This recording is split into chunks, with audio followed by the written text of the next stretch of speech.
All right, on today's drive, we're going to be talking about the typical practice of attorneys taking your lease and telling you to forward off the insurance section to your insurance company, and then also the lease in general, forwarding that off to your contractor to make sure that everything is good.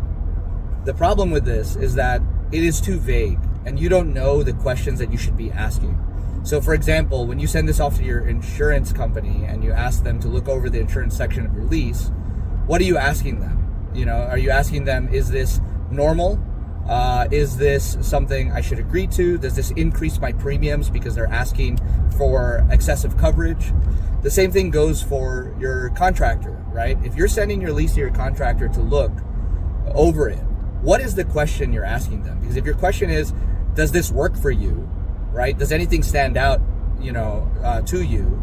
The answer is going to be, no, it's good. It's fine, because your contract with the contractor is between you and the contractor, and your contract between you and the landlord is in the form of the lease.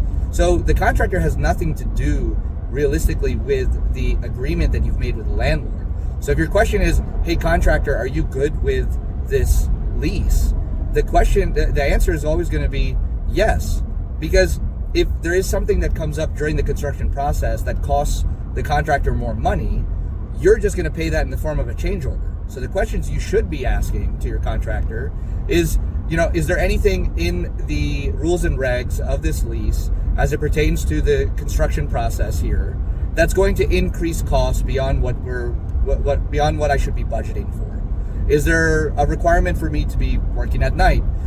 Do we have what we need in order for you to demo, such as a dumpster adjacent to the entrance, making the process easier? Because all of these things end up adding up as additional costs.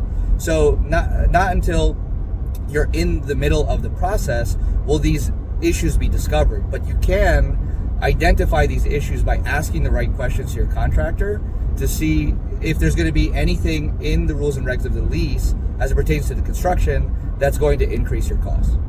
So until next time, take care.